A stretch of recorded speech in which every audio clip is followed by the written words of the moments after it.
Hello student, welcome to Megamind academy. बच्चों, arithmetic progression का आपने कहा था कि हमारे एग्जाम्स में ये रखा गया है, जो अभी आ रहे हैं आपके यूटीज या टेस्ट पेपर्स जो भी होने वाले हैं आपके स्कूल्स में, तो उसमें चैप्टर आ रहा है। और चूंकि जिन बच्चों का छूट गया है तो उसको हम दोबारा से रिकॉर्ड करके दे रहे हैं ताकि आप हमारे यूट्यूब चैनल पर आकर के वहाँ से पढ़ सकें। ठीक है, तो बच्चों देर नहीं करते हैं, शुरू करते हैं आज का अरिथमेटिक प्रोग्रेशन। इसका हम पार्ट 1 अभी रिकॉर्ड कर रहे हैं। ठीक है, इसको मैं पार्ट में ला करके आपका ये किसी तरह से चैप्टर फिनिश करा दूंगा। ठीक है, तो आपके एग्जाम्स में जो भी क्वेश्चन बनेंगे इस चैप्टर से तो आपके वो निकल जाएंगे। ठीक है, तो चलो शुरू करते हैं बच्चों। क्या होता है अरिथमेटिक प्रोग्रेशन? प्रोग्रेशन क्या होता है? प्रोग्रेशन बच्चों कुछ नहीं, कुछ नंबर्स आपके लिखे होते हैं और वो एक विशेष पैटर्न के अंतर्गत लिखे जाते हैं। जैसे मैंने कह दिया 1 है, 3 है, ठीक है, 5 है, 7 है, तो कोई ना कोई ये प्रोग्रेशन है। इस तरह से आगे नंबर बढ़ते हुए जा रहे हैं। तो इसी तरह से आपको अरिथमेटिक प्रोग्रेशन पढ़नी होती है। तो एक और मैं जैसे एग्जांपल आपको दे दूं तो मैं कहूँ 2 है ना, 4 है, 8 है, ऐसे 16, ऐसे मैंने आगे लिख दिया। तो इस तरह से आपकी प्रोग्रेशन मैंने 2 लिखी हैं, दोनों अलग अलग नेचर की प्रोग्रेशंस है। तो सबसे पहले जो आपको जो पढ़ना है आपके सिलेबस का है, हालांकि नीचे वाली नहीं पढ़नी होगी, वो टाइप दूसरा है। आपको जो पढ़ना है वो अरिथमेटिक प्रोग्रेशन पढ़ना है। इसको शॉर्ट में बोलते हैं एपी, अरिथमेटिक प्रोग्रेशन पढ़ना। इसका क्या मतलब होता है? ऐसी प्रोग्रेशन, ऐसे नंबर्स लिखे जाएं एक पर्टिकुलर ऑर्डर में जिससे किन्हीं 2 कॉन्जुगेटिव टर्म्स क्या होते हैं? जैसे आपने कहा ये हमारे नंबर्स हैं, तो ये इसका पहला टर्म है बच्चों, ये दूसरा टर्म है, ये तीसरा टर्म है। ठीक है, ये पहला टर्म है, दूसरा टर्म, तीसरा टर्म, दूसरी सीरीज का हो गया। लोग पहले टर्म को लिखते हैं A1, दूसरे टर्म को लिखते हैं A2। ठीक है, ए से हम लोग रिप्रेजेंट करते हैं, ये हमारा पहला टर्म है A1। इसी तरह से इसका पहला टर्म क्या है? A1 2 है, इसका दूसरा टर्म A2 कितना है? 4 है। तो ये हमारे टर्म इस तरह से लिखे जाते हैं। ठीक है, तो मान लो अगर यहाँ पे कोई सीरीज लिखी गई है और वो AP है, तो उसके लिए विशेष कंडीशन ये बनाएगी कि कोई भी सीरीज ऐसे लिखो कि उसके 2 कॉन्जिक्यूटिव टर्म्स का, मैंने क्या बोला बच्चों, 2 लगातार टर्म्स लिए जाएँ, उनका डिफरेंस है ना हमेशा कैसा रहे? समान रहे, कांस्टेंट रहे। तो मैंने जो डिफरेंस कहा उसको बोला है कॉमन डिफरेंस। एक विशेष वर्ड है ये। कॉमन डिफरेंस हमेशा कैसा रहता है? कांस्टेंट रहता है। हमेशा कैसा रहता है? कांस्टेंट। यानी कि आपने अगर कोई सीरीज लिखी है, उसके पहले दूसरे टर्म का जो डिफरेंस आ गया वही दूसरे तीसरे टर्म का भी डिफरेंस आएगा। ठीक है, तो हमें इस तरह की सारी सीरीज को पढ़ना है जिनमें ये कंडीशन को फॉलो किया जाता है। उस सीरीज को बोलते हैं एपी सीरीज या अरिथमेटिक प्रोग्रेशन। तो मैं अगर इसका एग्जांपल आपको लिख के दिखाऊं तो वो इस तरह से होगा।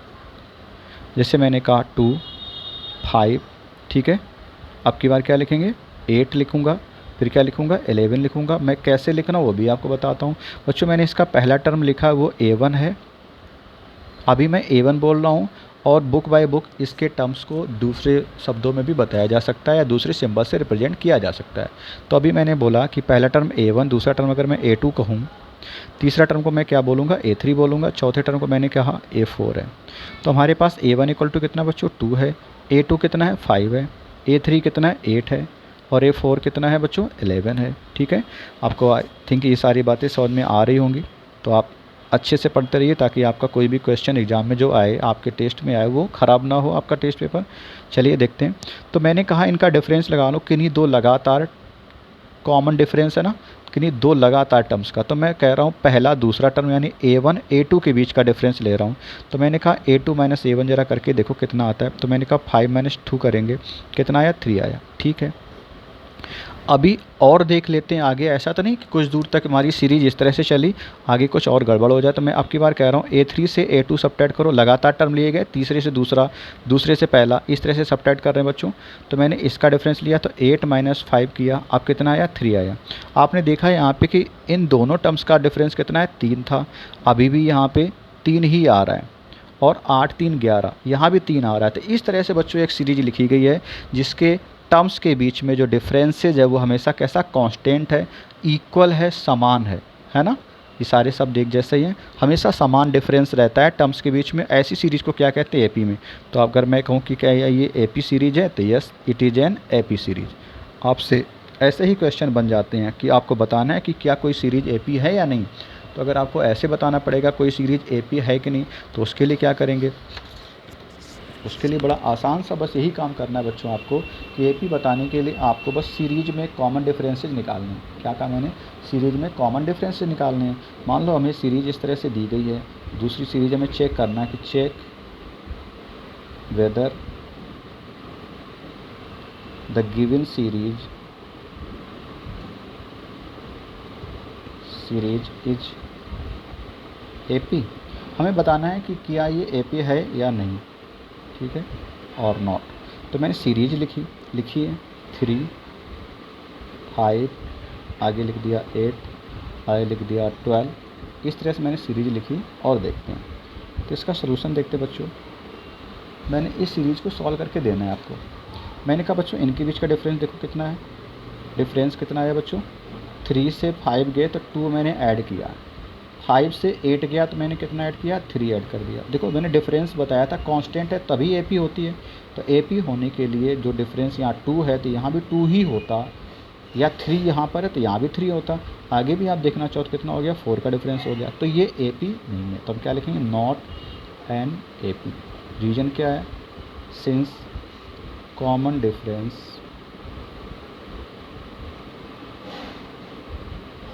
Is not constant. क्योंकि कॉमन डिफरेंस जो है वो कांस्टेंट यानी समान नहीं है। कॉमन डिफरेंस अगर समान नहीं है तो फिर बच्चों वो एपी नहीं होगी। आई थिंक आपको मेरी बात समझ में आ रही है, ठीक है। आप बड़े आराम से इन चीज़ों को पढ़िएगा, एंजॉय करते हुए अदर बच्चों के साथ शेयर करिए ताकि सभी को चीज़ें टाइम पे मिल सके, किसी का कोई पेपर ख़राब ना हो। हमारी बस यही हेल्प है, छोटे जैसे भी टाइम हमें मिलता है हम आपकी हेल्प कर सकें, ठीक है बच्चों। आगे बढ़ते हैं। तो एपी के बारे में हमने क्या जाना? एपी के बारे में हमने बस इतनी सी बात जानी कि कोई भी 2 टर्म्स अगर हैं, कोई भी एपी है तो उनके किन्हीं 2 कॉन्जिक्यूटिव टर्म्स का आप क्या निकालो? डिफरेंस। कॉन्जिक्यूटिव वर्ड बहुत इंपॉर्टेंट है, कॉन्जिक्यूटिव, ठीक है ना, 2 लगातार क्रमशः जो टर्म्स आते हैं उन्हीं को। और इसको जो हिंदी में एक वर्ड दिया जाता है, बहुत अच्छा वर्ड, वहाँ से आपको और अच्छे समझ में आएगा। समांतर श्रेणी। ऐसी सीरीज, श्रेणी मतलब सीरीज, ऐसी प्रोग्रेशन या सीरीज जिसमें समांतर, सम अंतर, बराबर अंतर हो टर्म्स के बीच में, ठीक है। ये टर्म्स है, पहला टर्म्स, दूसरा टर्म, तीसरा टर्म। ये सारे टर्म्स जो हैं उनके बीच में अंतर कैसा रहे? समान रहे। तो वो सीरीज कौन सी होती है बच्चों? समानांतर श्रेणी होती है या समांतर श्रेणी होती है। बट इंग्लिश में क्या कहते हैं? एरिथमेटिक प्रोग्रेशन कहते हैं। चलिए आगे बढ़ते हैं। हिंदी इंग्लिश आप दोनों जान रहे हो। आगे बढ़ते हैं तो बच्चों आपका एक सिंपल सा ऐसा ही क्वेश्चन आपको उठा के लेते हैं कि हम बच्चों आपको लिख के दे रहे हैं कोई लिस्ट, है ना, और आपको देखना है कि वो सीरीज कैसी कैसी है। तो मैंने एक क्वेश्चन ऐसे लिखा, मैंने कहा 1 2 3 4 ऐसे डॉट डॉट डॉट, ये पहला लिया। दूसरा मैंने लिया 100 70 40 10 डॉट डॉट डॉट। सी मैंने ऐसे लिख लिया -3 -2 -1 एंड 0। ऐसे आपको इन सभी क्वेश्चन में क्या करना है? चेक दीज आर एपी और नॉट। क्या ये एपी हैं या नहीं, इनको चेक करो। तो हमें यही चेक करना है। तो मैंने बस क्या किया, पहली सीरीज है, इसका पहला टर्म मैंने क्या, A1 कितना 1 है, सॉरी। अब मैं कॉमन डिफरेंस निकाल रहा हूँ, तो कॉमन डिफरेंस को मैंने D लिख लिया, ठीक है, क्योंकि कॉमन डिफरेंस को D से रिप्रेजेंट किया जाता है। अभी आगे हम लोग सीखेंगे सारी बातें, बट मैंने ये लिख दिया है। तो आप अभी के लिए थोड़ी देर के लिए मान लो कॉमन डिफरेंस D है। इसके बाद जैसे बार बार लिखेंगे वो चीज़ आपको तैयार हो जाएगी। तो D क्या है? 2 - 1, ठीक है, कितना 1 आया। मैंने कहा चलो और आगे से निकालते हैं D। 3 - 2 कर दिया मैंने, कितना आया? 1 आया। यहाँ भी देखो 4 - मैंने 3 कर दिया, इन दोनों के बीच का डिफरेंस 4 - 3 कितना आया? 1। सिंस कॉमन डिफरेंस सेम है तो यस, डी कैसा है बच्चों? कांस्टेंट है ना, हर बार इस सेम आ रहा है, तो हम कहेंगे yes it is AP, yes AP. मैंने शॉर्ट में लिख दिया, आप पूरा सेंटेंस लिख लेंगे। आपको बात समझ में आ गई तो आप लिख ही लेंगे, इतना तो आप समझदार ही हैं। चलिए अब मुझे दूसरी सीरीज मिली, इसको भी बताना है कि एपी है कि नहीं। वो ऐसे भी कह सकता prove that this is an AP, तो है या नहीं देखते हैं। तो मुझे पहला टर्म कितना है? 100 है। मैं अभी लिख रहा हूँ पहला टर्म, यहाँ पे कुछ खास वजह नहीं, बस डी आपको जानना चाहिए। 100 - 70 मत करें, हमेशा नेक्स्ट टर्म से प्रीवियस टर्म निकालें। मैंने एक बात अभी ऐड की है, बहुत इंपॉर्टेंट है। कभी भी आप कॉमन डिफरेंस निकालेंगे, जब कॉमन डिफरेंस निकालेंगे तो नेक्स्ट माइनस प्रीवियस करें। मैंने क्या कहा बच्चों, नेक्स्ट माइनस प्रीवियस टर्म को आप सॉल्व करेंगे, नेक्स्ट टर्म से प्रीवियस टर्म को आप सबट्रैक्ट कर देंगे, आपका कॉमन डिफरेंस आएगा। आप ये मत करें कि बड़े से छोटा सबट्रैक्ट करें, बिल्कुल भी ना करें बच्चे। क्या कहा, कॉमन डिफरेंस आपको निकालने के क्या करना होगा, नेक्स्ट टर्म से प्रीवियस टर्म को सबट्रैक्ट करें, आगे वाले से पिछला वाला, जस्ट पिछला वाला सबट्रैक्ट करें। तो 70 माइनस 100 यहाँ पे करिएगा, 100 माइनस 70 मत करें, बड़े से छोटा नहीं। तो कितना आया बच्चों, माइनस का 30 आया। यहाँ से करके देख लो, 40 माइनस 70 करिएगा, कितना आया, माइनस का 30 आया।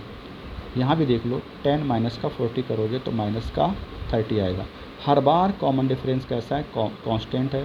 तो डी बच्चों अगर कांस्टेंट है तो यस है ना, तुम्हारा आंसर क्या आ गया, yes, it is an AP. AP होगी बच्चों, कॉमन डिफरेंस कांस्टेंट है तो yes it is an AP. Okay, ऐसे ये भी हो जाएगी। -2 से जब सबट्रैक्ट करोगे किसको, -3 को, बहुत अच्छे से करो। जब दोनों माइनस के हैं तो ब्रैकेट लगा के आप काम करो। -2 से सबट्रैक्ट करना है -3 को, तो देखो आपको जो गलती होती है उससे आप बच गए। -2 माइनस माइनस +3 कितना आ गया बच्चों, प्लस का 1 आ गया। ठीक है, और भी आगे कहीं देख लो। चलो 0 से करते हैं सबट्रैक्ट, किसको, -1 को सबट्रैक्ट करना, तो 0 माइनस -1 हो गया प्लस का 1। यहाँ भी कितना कांस्टेंट हमेशा रहेगा, तो ये भी yes it is an AP, तो ये एपी होगी। ठीक है, आई थिंक आपको मेरी बात समझ में आ रही है। तो इस तरह से हम चेक करते हैं कोई एपी है कि नहीं। ठीक है, तो एपी चेक करना आपको आ गया। और कॉमन डिफरेंस को हम किससे रिप्रेजेंट करते हैं, डी से रिप्रेजेंट करते हैं। नेक्स्ट माइनस अगर मैं प्रीवियस कह रहा हूँ तो नेक्स्ट टर्म अगर हमारा A2 है तो उससे किसको सबट्रैक्ट करेंगे, उससे पहले वाला कौन सा हो गया, A1। या फिर A5 है तो उससे पहला वाला टर्म कौन हो गया, A4। ऐसे सबट्रैक्ट करके हम लोग क्या निकालते हैं, कॉमन डिफरेंस निकालते हैं। आई थिंक मेरी बात अब आपको समझ में आनी शुरू हो गई। तो चलो देखते हैं, एपी पढ़ तो लिया, कैसे चेक करते हैं एपी, है ना। आप एग्जाम्पल भी लिखना सीख गए हो। अब एपी पर बेस एक अच्छा सा हम लोग देखने जा रहे हैं कॉन्सेप्ट, जहाँ से हम सीखेंगे कि एपी का कौन सा टर्म निकालना है, वो कैसे निकलता है, वो देखते हैं। ज़रा देखो, मैंने कहा अगर एपी लिखना है तो टर्म्स के बीच में डिफरेंसेस समान लिखने चाहिए। तो मैंने कोई ऐसे सीक्वेंस एस से लिखना चाहा, मैंने कहा पहला टर्म अगर ए लिखें तो अगला टर्म इससे लिखेंगे तो थोड़ा सा इससे बढ़ा के लिखना पड़ेगा। मैंने कहा चलो एक पर्टिकुलर नंबर हम हर टर्म में ऐड करेंगे, तो मैंने कहा ए प्लस डी है। अब ये टर्म कौन सा हो गया, ए प्लस डी हो गया, है ना। तो नेक्स्ट टर्म निकालने जा रहे हैं, ए प्लस डी में हमने फिर क्या कर दिया, और एक समान नंबर यानी डी ही ऐड कर दिया। तो पहला टर्म ए था, दूसरा टर्म ए प्लस डी हो गया, तीसरा टर्म ए प्लस डी में हमने फिर डी ऐड कर दिया। यानी हर पिछले टर्म में मैं वही कॉमन नंबर ऐड करता जाऊँ। जैसे मैंने यहाँ पे क्या ऐड किया, डी ऐड किया। अब क्या कर रहा हूँ, इसी नंबर में मैं एक और डी ऐड कर दे रहा हूँ, ये हो गया। तो अब मुझे जो मिला था ए प्लस डी मिला था, और प्लस डी मैंने कर ही लिया था उसमें, है ना। ये वाला टर्म आ गया। अब इसी टर्म में मैं एक और डी ऐड कर दे रहा हूँ। इसी सीक्वेंस में मैं क्या कर रहा हूँ, अपनी सीरीज को आगे बढ़ा रहा हूँ। आई थिंक मेरी बात आप समझ गए। इसी सीक्वेंस में मैं अपनी सीरीज को आगे बढ़ा रहा हूँ। अब मैंने ऐसा लिखा, अब आगे बढ़ते हैं, क्या मिला वो देखो। ए मिला, ये कितना हो गया, ए प्लस डी हो गया बच्चों। ये क्या हो गया, ए प्लस कितने डी, 2D हो गया। ये कितना हो गया, ए प्लस 1 2 3, है ना, ए प्लस 3D हो गया। ऐसे आगे बढ़ते रहेगी सीरीज। ठीक है, कितनी टर्म तक गए कोई मतलब नहीं, लेकिन ऐसे हमारी सीरीज आगे बढ़ती जाती है। चलिए आगे देखते हैं क्या मैंने कहा। ये हमारा फर्स्ट टर्म है, फर्स्ट टर्म है। ये हमारा सेकंड टर्म है, ये हमारा थर्ड टर्म है, और ये बच्चों फोर्थ टर्म है। अब आप ज़रा यहीं पे सोचो कि पहले टर्म में कोई डी है नहीं, दूसरे टर्म में एक डी आया 1D, तीसरे टर्म में 2D, मतलब टर्म नंबर अगर 3 है तो 2 डी आ रहे, एक कम चला शायद। यही लॉजिक यहाँ भी है कि हाँ, दूसरा टर्म है एक ही डी आया, चौथा टर्म है 3 डी आए। तो ऐसे ही आपको जनरल फॉर्म में अगर बच्चों कोई पूछ दे कि आप 10वें टर्म के बारे में बताओ, 10th टर्म, तो आप देख रहे सब में ए तो आना ही है, तो ए तो आएगा ही, पहला टर्म है वो। ठीक है, आपकी बार में पहला टर्म ए से लिखा गया है ना, तो जो लिखा जाएगा वो आएगा। और अगर फोर्थ टर्म था तो 3D थे, एक कम, तीसरा टर्म है तो 2 ही डी थे, 10वां टर्म है तो कितने डी मिलेंगे बच्चों, 9D मिलेंगे। तो आपने 10th टर्म देख लिया कैसे आया बच्चों, ए प्लस 9D से आ गया। ठीक है, आई होप आपको मेरी बात समझ में आ गई। अब अगर मैं आपसे कहूँ यहाँ से कि 20 टर्म बताओ, 20वां टर्म बताओ, तो आप क्या कहोगे, ए प्लस और 20 से 1 कम 19D, ये आपका कौन सा टर्म हो गया? 20वां टर्म हो गया। ठीक है, अब आगे और ज़रा समझो। अगर मैं आपसे कहूँ nth टर्म बताओ, nth टर्म, तो लोगों ने कहा nth टर्म को an से रिप्रेजेंट कर दो कि मान लो ये nth टर्म है। ठीक है, an, a1 पहला, an nth टर्म। तो अगर nth टर्म आपको निकालना है तो लोगों ने कहा ए तो आना ही आना है, और n जैसे 20 था तो 20 माइनस 1 हुआ 19, ऐसे n तो n माइनस 1D आ जाएगा। आपको ये बात बहुत अच्छे से समझनी है कि अगर 10th है तो 10 माइनस 1 लिखा गया 9, 20 है तो 20 माइनस 1 19, nth टर्म है तो फिर n माइनस 1D, और ये आपका जनरल टर्म निकालने का फार्मूला है। कौन सा बच्चों ये टर्म होता है? जनरल टर्म होता है। आपको कोई भी जनरल टर्म निकालना है तो उसका एक फार्मूला ये बन गया, आप इसे याद कर लें। जनरल टर्म निकालने का फार्मूला क्या होता है? A n equal to a plus n minus 1 into d. फिर से पढ़िए बच्चों इसको, a n equal to a plus n minus 1 into d. I hope आपको ये सारी बातें यहाँ तक समझ में आ रही होंगी। आप बड़े आराम से बस ऐसे एंजॉय करते रहिए। आगे पार्ट हम लाएंगे इसी के आगे, तो इतना पिछला तैयार करके रखिए। अब आपका सिलेबस का पार्ट स्टार्ट हो जाएगा। ठीक है, सबके साथ शेयर करिए। नेक्स्ट मिलेंगे बच्चों। Thank you.